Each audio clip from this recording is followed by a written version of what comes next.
성도 여러분 안녕하세요. 우리는 지금 고난주간을 보내고 있습니다. 우리 주님의 고난이 우리의 구원을 위한 것임을 기억하고 주님의 은혜를 깊이 묵상하는 고난주간이 되시기를 기원합니다. 고난주간의 사순절 묵상은 특별히 예수님께서 십자가상에서 남기신 가상칠언을 살펴보고 있습니다. 우리는 첫 번째 시간에 예수님을 십자가 사형 집행하는 군인들을 보시면서 아버지 저들을 사하여 주옵소서, 자기들이 하는 것을 알지 못함이니이다 라고 기도하시면서 용서의 말씀을 주신 것을 살펴보았습니다. 어제 두 번째 시간에는 예수님이 십자가에 달리실 때 한쪽에 있었던 그 죄수에게 오늘 네가 나와 함께 낙원에 있으리라 하신 구원의 말씀을 살펴보았습니다. 오늘은 세 번째로 예수님의 육신의 어머니 마리아를 보시면서 여자여 보소서 아들이니이다 라고 하신 말씀과 또 제자 요한에게 보라 내 어머니라 라고 하면서 부탁하는 말씀을 통해 사랑의 말씀을 살펴보도록 하겠습니다. 오늘 말씀은 요한복음 19장 25절에서 27절입니다. 함께 보시겠습니다. 예수의 십자가 곁에는 그 어머니와 이모와 글로바의 아내 마리아와 막달라 마리아가 섰는지라. 예수께서 자기의 어머니와 사랑하시는 제자가 곁에 서 있는 것을 보시고 자기 어머니께 말씀하시되 여자여 보소서 아들이니이다 하시고 또 그 제자에게 이르시되 보라 내 어머니라 하신대 그때부터 그 제자가 자기 집에 모시니라. 아멘. 오늘 본문을 보면 예수님이 십자가에 달려 돌아가실 때 그 현장을 떠나지 못하고 끝까지 함께하는 여인들이 있었던 것을 보게 됩니다. 25절에 예수의 십자가 곁에는 그 어머니와 이모와 글로바의 아내 마리아와 막달라 마리아가 섰는지라 라고 말씀하면서 예수님 곁에 있었던 여인들이 기록되어 있죠. 여기에 보면 특별히 예수님의 육신의 어머니가 함께 있었음을 알게 됩니다. 예수님은 십자가의 고통 속에서도 자식의 고통을 지켜보는 어머니의 마음을 헤아리셨습니다.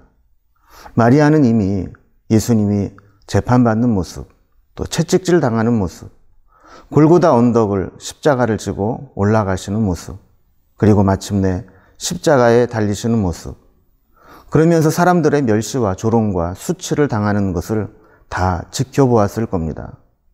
세상적으로 본다면 가장 흉악한 행악자에게만 내리는 십자가 처형을 당해야 되는 아들을 바라보는 이 어머니로서의 마리아의 심정은 이루 말할 수 없었을 겁니다. 이런 면으로 본다면 마리아는 가장 위대한 신앙의 여인 중에 한 명이었지만 인간적으로는 가장 불행하고 마음 아픈 어머니였습니다. 예수님을 임신할 때부터 세상의 축하와 축복으로 예수님을 낳은 것이 아닙니다. 설명할 수 없는 출생의 비밀을 품고 세상 사람들의 손가락질을 받으며 임신했습니다. 마리아는 아들 예수가 어떤 존재인지 알았기 때문에 내 아들이면서도 한편으로는 내 아들이 아니라 하나님의 아들이라는 사실을 늘 기억하고 살아야만 했습니다. 공생애를 시작하며 가정을 떠나 고생하는 모습을 보면서 안타까움도 느꼈을 겁니다. 그러다 결국 이렇게 십자가에 달려 피 흘려 죽으시게 되는 모습을 보는 그 어머니의 마음은 찢어질 것만 같았을 겁니다. 누가복음에 보면 예수님이 태어나고 정결 예식을 하기 위해 성전에 왔다가 선지자 시므온을 만나는 장면이 나옵니다. 그때 시므온이 마리아를 보면서 2장 35절에서 이렇게 말씀합니다. 칼이 내 마음을 찌르듯 하리니. 이 예언의 말씀과 같이 십자가에 달린 예수님을 바라보는 마리아의 마음은 칼이 그 마음을 찌르는 것 같이 찢기고 아픈 마음을 느끼게 된 것입니다. 이런 마리아를 본 예수님은 자기 때문에 고통스러워하시는 어머니를 위로하고 싶으셨습니다. 그래서 어머니를 부릅니다. 그런데 여기에서 오해의 소지가 있는 번역이 하나 나옵니다. 예수님을 어머니를 부를 때 여자여 라고 부르는 말이 나오는데 혹자는 어떻게 어머니를 여자라고 부르느냐 이렇게 해석하는 사람도 있습니다. 그러나 헬라어 원어를 보면 이 여자여라는 말이 귀나이라는 말로 되어 있는데 헬라어로는 극존칭의 호칭입니다. 그러니까 예수님은 어머니를 최고의 존재로 부르고 있는 것이죠.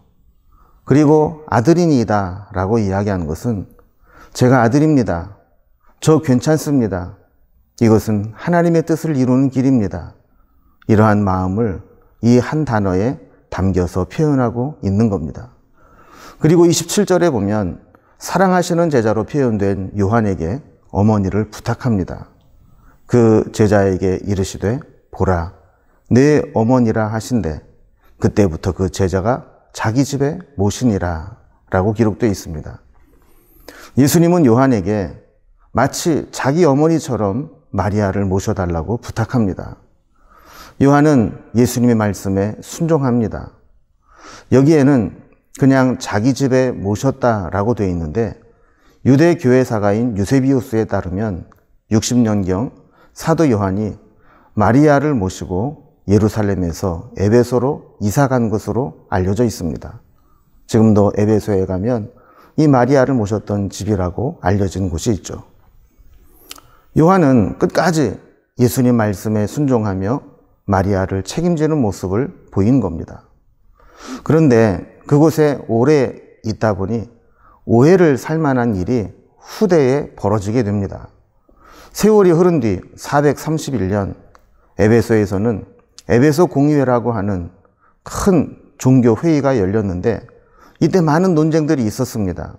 특히 마리아에 대한 해석이 논란이 되었는데요. 마리아를 크리스토토코스, 그리스도를 낳으시니 라는 명칭에서 테오토코스, 하나님을 낳으신 분이라고 부르도록 결정을 하게 됩니다. 당시 에베소에는 거대한 아데미 여신상이 있었습니다. 그리고 에베소 인근 도시에는 아데미 여신을 어머니 여신으로 섬기고 있었습니다. 이런 분위기에 따라서 마리아를 하나님을 낳은 어머니, 하나님 어머니로 숭배하게 된 근거를 마련하게 된 것이죠. 그러나 우리는 분명해야 됩니다. 마리아가 분명히 믿음의 여인이고 예수님이 이 땅에 육신의 몸을 입고 오시도록 그의 몸을 내어드린 훌륭한 여인이기는 하지만 그렇다고 해서 성모 마리아로 추앙을 받거나 하나님의 어머니로 여겨서는 안 됩니다. 마리아는 그저 예수님이 마지막까지 챙겨야 할 육신의 어머니, 믿음의 여인일 뿐입니다. 다만 우리는 오늘 본문을 통해서 육신의 어머니를 끝까지 챙기는 예수님의 사랑과 긍휼을 배워야 합니다. 특히 남자들은 세상에 큰일을 하겠다는 욕심을 가지고 있으면서 정작 자기 가족이나 부모님께는 소홀히 하기 쉽습니다. 그러나 예수님은 세상을 구원하기 위해 십자가에 달려 돌아가시면서도 그 어머니 마리아를 잊지 않았습니다. 그리고 부활 후 승천하실 것을 아시고 제자 요한에게 어머니의 마지막 남은 여생을 부탁하는 모습을 보여주고 있습니다. 우리도 바쁘다는 핑계로 마땅히 해야 할 일들을 미루고 있지는 않은지 돌아볼 수 있기 바랍니다. 이 말씀을 보면 사실 제일 찔리는 것이 목사가 아닐까 합니다. 목회한다고 제대로 섬기지도 못하고 그저 마음으로만 부담스러워하고 있는 것이 목사일 때가 많습니다. 예수님에게는 언제나 풍성한 사랑이 있었습니다. 메마르지 않는 사랑이 있습니다. 이 사랑은 우리 모두가 흡족하게 받아도 부족함이 없는 사랑입니다. 이 사랑은 십자가의 사랑입니다. 예수님은 극도의 고난에서도 한 사람 한 사람에 대한 세밀한 사랑을 베풀어 주셨습니다. 우리 아픔과 슬픔과 고통을 먼저 돌아보시는 분이 예수님이십니다. 이 사랑이 우리에게도 함께하기를 기원합니다. 기도하시겠습니다. 하나님 아버지, 오늘 십자가를 지시며 어머니를 극진히 생각하고 사랑하는 제자에게 그 어머니를 부탁하는 모습을 보면서 예수님은 극도의 고통 속에서도 한 사람 한 사람에 대한 세밀한 사랑과 풍성한 사랑을 보여주고 계심을 살펴보게 되었습니다. 그 사랑이 오늘도 우리를 살리고 우리를 따뜻하게 하고 우리에게 큰 은혜로 임하는 줄로 믿습니다. 고난주간을 통해 이 사랑을 더 깊이 깨달아 알게 하시고 주님의 사랑을 품고 우리도 그 사랑을 함께 전하고 나누는 삶을 살게 하여 주옵소서. 예수님의 이름으로 기도드리옵나이다. 아멘.